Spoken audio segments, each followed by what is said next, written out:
जब आप किसी एक्सेल फाइल को वर्ड दस्तावेज में डालते हैं तो डेटा हाइपरलिंक होता है, वर्ड टेबल में रखा जाता है, लिंक्ड होता है, एम्बेडेड होता है। इसका आंसर होता है डेटा होता है एम्बेडेड।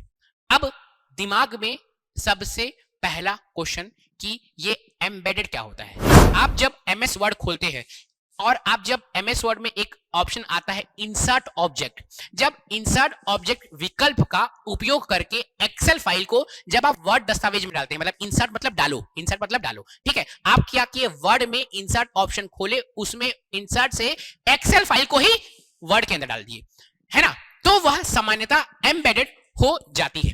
इसका अर्थ है कि एक्सेल डेटा वर्ड फाइल का हिस्सा बन जाता है। एम्बेडेड मतलब वर्ड फाइल का ही अब वो हिस्सा बन गया और मूल एक्सेल फाइल को बिना उसे संपादित किया जा सकता है, मतलब उसे ओपन किए ही आप संपादित कर सकते हैं। आपको अब एक्सेल फाइल को, ओरिजिनल एक्सेल फाइल को आपको ओपन करने की जरूरत ही नहीं है, आप वर्ड में ही उसमें एडिटिंग कर सकते हैं। ये होता है एम्बेडेड।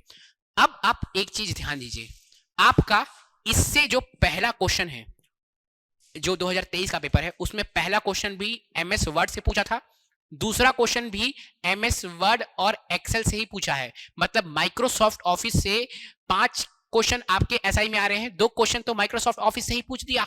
तो माइक्रोसॉफ्ट ऑफिस कितना इंपॉर्टेंट है, कुछ भी पढ़ के मत जाओ कंप्यूटर में, लेकिन माइक्रोसॉफ्ट ऑफिस पढ़ के जाना पूरा डिटेल में, शॉर्टकट की एमएस वर्ड क्या होता है, एमएस एक्सेल क्या होता है, एमएस पावर पॉइंट क्या होता है, एकदम डिटेल में पढ़ के जाना। अगर आपको MS Word, MS Excel, MS PowerPoint पढ़ना है तो कमेंट कीजिए, मैं YouTube में फ्री में पढ़ाऊंगा MS Word, MS PowerPoint, MS Excel. लेकिन आप कमेंट कीजिए और इस वीडियो को शेयर कीजिए। अगर ज्यादा व्यू आएगा, ज्यादा कमेंट आएगा, मुझे लगेगा बहुत सारे बच्चे पढ़ना चाहते हैं, तो मैं MS Word, MS PowerPoint, MS Excel को YouTube में फ्री में पढ़ाऊंगा।